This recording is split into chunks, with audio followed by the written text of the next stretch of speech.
Ngayong araw, pag-uusapan natin ay isang makabuluhang programa na tumutulong sa pagpapanatili ng ating tradisyonal na sayaw, ang 44th National Folk Dance Workshop ng Cultural Center of the Philippines. At upang mas maintindihan pa natin ang kahalagahan ng programa ito, makakasama natin ang Chief Cultural and Arts Officer ng CCP Arts and Education Department na si Mr. Ronnie Mirabuena, gayon din si Mr. Robano Flores. Magandang umaga po at welcome to Rise and Shine Pilipinas.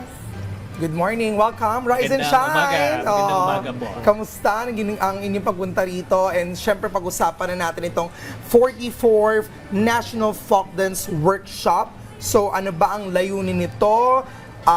Sino mga inaasahan nating kalahok dito? Ano ang gusto natin maparating sa kanila afterwards? Ako po si Ronnie Mirabuena, ang kasalukuyang Pangulo ng Philippine Folk Dance Society, ang pangunahing organisasyon na nagsasagawa ng National Folk Dance Workshop. Okay. Ito po ay legacy pa na ipinasa sa atin ng ating kauna-unahang national artist na si Francisca Reyes Aquino. Okay. Itinatag niya ang Philippine Folk Dance Society noong 1949 pa. Okay. So gano'n nakatagal. At ang National Folk Dance Workshop naman, ito ay 44th edition na namin na iniikot sa... So 44 years? Yes po, sa Okay. buong Pilipinas. So ngayong year, kami ay nagkaroon ng collaboration with the Provincial Government of Iloilo Okay. at ang West Visayas State University. So sa Iloilo City namin gagawin ang National Folk Dance Workshop Workshop. ngayong taon. Sa dami-dami po na idadaos na folk dance every year, ano po yung pinaka nagbabago o nag-evolve sa workshop? Lagi naming sinisigurado na represented ang iba't ibang communities Okay. pag kami ay nag-curate ng workshop program. So katulad ngayong taon, meron kaming 10 sayaw na inihanda para sa ating mga participants. Kasama na doon ang sayaw pagbati ng Santa Maria, Bulacan na ni-research pa ni Sir Robano Flores. So kasama namin siya na magtuturo mula May 18 hanggang 22. Okay. Now, in today's time, many people, ang gusto nila lagi, social media, if they're gonna dance, iba't ibang klase ng sayaw. Pero how do we make sure that through this workshop, ay not just preserve, pero kailangan tuloy-tuloy pa din yung konsepto at kultura ng folk dance sa mga kabataan ngayon? Sa akin, napakahalaga na maintindihan ng kabataan na yung mga katutubong sayaw natin ay ang living expression ng ating kasaysayan, ng Filipino values, at kung ano yung identity nating mga Pilipino. Hindi ko ma-imagine kung hindi ito alam ng mga kabataan at ang alam lang nila, wala naman ng problema yung ibang Western dance forms, pero kailangan alam din natin yung ating mga katutubong sayaw para na ipapasa natin sa mga susunod pang henerasyon. I understand sila, Sir Robano. Yan. Isa sa mga patuloy pa rin na talagang pinauusbong ang folk dance sa Pilipinas, in particular kayo sa Santa Maria, Bulacan. How do we make sure na patuloy ito? Siyempre, yung iba sa inyo, nagkakaroon din ng ibang mga priorities. May mga patuloy din tayong mga inaaya para sila sumayaw din ng folk dance. Go ahead. So these dances po, specifically po yung sayaw pagbati ng Santa Maria, it was danced po by young female dancers. So it's a good opportunity po para dun sa mga bata to expose dun sa sarili nilang culture and also to practice din yung kanilang religious culture because Right. from the word itself, Santa Maria po, yung kanila pong bayan is named after the Virgin Mary.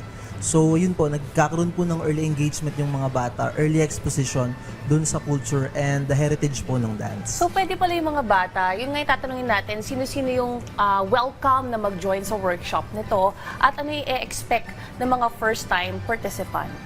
Sa atin, ang konteksto ng katutubong sayaw, it's a communal experience. So sinisigurado din namin na ang partisipasyon ay iba't ibang age groups, Okay. people from all walks of life, may kabataan. Natutuwa kami na ngayon ay meron na kaming more than 100 participants. Okay. Bukod sa mga teachers, Gawin dance natin sa choreographers. libo. Sali tayo. Yes, sali tayo. Oo. Paramihin pa natin. At yun talaga ang target namin dahil malaki ang space na gagamitin ngayon sa Iloilo Sports Complex Cover Gym.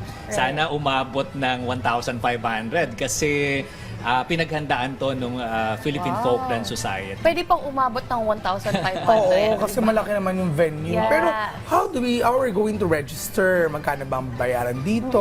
Kasama Ano na mga yung costume requirements? or Yeah. Oo. Available pa ang online registration namin sa Philippine Folk Dance Society Facebook page. Pwede rin mag-walk-in registration on May 17 and 18. May bayad pero yung payment dito napupunta lang sa bayad sa venue. Okay. Meron kaming ibibigay na katulad nito, isang educational material na Right. pinoproduce namin at libre na, at iba pang workshop kits katulad ng t-shirt. Patingin naman ako Ito niyan. yun. Ito yung mga nado-document Okay. na sayaw. Dun sa bayad nila, sir, kasama na dun yung costume. Yeah. Yes po, meron Yung ng performance. meron ng uniform, May uniform doon na ibibigay okay. ang organization. Meron ba silang recital after learning Yes, the dance? yes. Yung 10 sayaw na ituturo, yun 10 sayaw. 10 I-memorize sayaw. nila. I-memorize ng bawat grupo na ma-assign doon, at Okay, may okay. workshop showcase kami as part of the culminating activity. Okay, ang ganda nito. Check ko siya ngayon. Talaga nakapaloob dito yung ano yung mga instruments na ginagamit. Oh, okay. Ano Very yung mga informative. steps, talagang visual, makikita mo dito at sunod-sunod. At pati yung paano siya itutugtog, Tutugtog. nandun lahat. Ang galing. Sobrang interesting yan, Yes, no? at yung mga pangalan sa Lakdan. Ay, sa Lakban. Ito yung mula sa Candaba, Santa Ana at San Fernando. I think sa Pampanga ba to? Pampanga. Sa Lakban is sa Kapampangan term, which means to entrap. So dati kasi, Oh. yung paraan siguro kung paano tayo makipaglaban sa mga pwedeng mangulisa sa mag-colonize sa atin, in English ko na, ay kumbaga parang true folk dance, mapapakita na ito yung style before. Oo, it's a Ay, ang way of taray. their expression. Yan, pero dapat alam talaga natin yon. Kaya magandang patuloy tayo sa pagyaman na kultura na meron tayo na nasa konsepto ng folk dance. Although, syempre, sir, I understand, we still make sure that these are also unconventional in today's time. How do we make sure na ganun pa rin si folk dance para makapasok doon sa makabagong henerasyon? Oh, how does it adapt?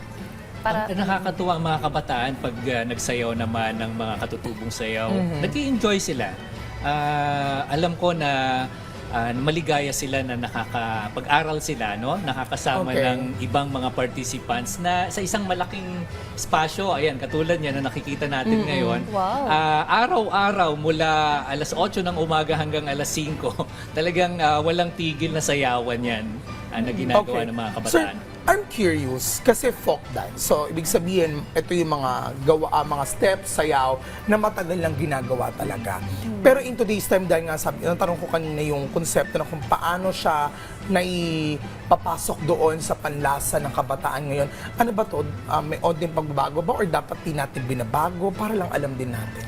Siguro sa akin yung transformation doon na pagdating sa how we stage, how we transform Oh, okay. yung folkloric material para magkaroon ng interesting na mga narratives. Okay. Oo. Hindi naman ibig sabihin na traditional ito, hindi na natin pwedeng pasukin Hindi na, yung oo. contemporary Right. realities Oo. ngayon.